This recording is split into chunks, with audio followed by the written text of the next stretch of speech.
রাজুদা তাকাও, আমাদের বুলবুলি অঞ্চলে বুলডোজার চলবে কিনা বলো? চলবে। যে শালারা গরিব মানুষের টাকা মেরে খেয়েছে, অবশ্যই শুভেন্দু দাদার কাছে কিন্তু আমাদের অনুরোধ রইল, আমাদের মালদা বুলবুলচন্ডী অঞ্চলে সমস্ত টিএমসির যত কার্যকর্তা ছিল সবাই শালা গরিব মানুষের ঘরের টাকা, পায়খানা বাথরুমের টাকা সব শালা মেরে খেয়ে 5 তলা 10 তলা বিল্ডিং করেছে। অবশ্যই কিন্তু আমরা বিচার চাই। দাদা তুমি কি বলছো, বিচার চাই কিনা? অবশ্যই অবশ্যই বিচার চাই।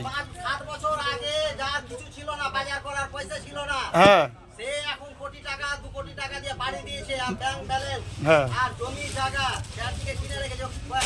অবশ্যই বিচার চাই, অবশ্যই বিচার চাই শুভেন্দুদা, অবশ্যই কিন্তু তোমাকে এই বিচারটা করতেই হবে। আর আমাদের এখানকার এমএলএ আছে জুয়েল মুর্মু দাদা ভাই, তোমাকেও বলছি দাদা তুমি কিন্তু আমাদের বুলবুলি অঞ্চলটাকে অবশ্যই কিন্তু দেখবে আর তদন্ত করবে আর বুলডোজার চালাবে। বুলডোজার শালা আমাদের হকের টাকা শালা মেরে খেয়েছে শালারা। জয় শ্রীরাম।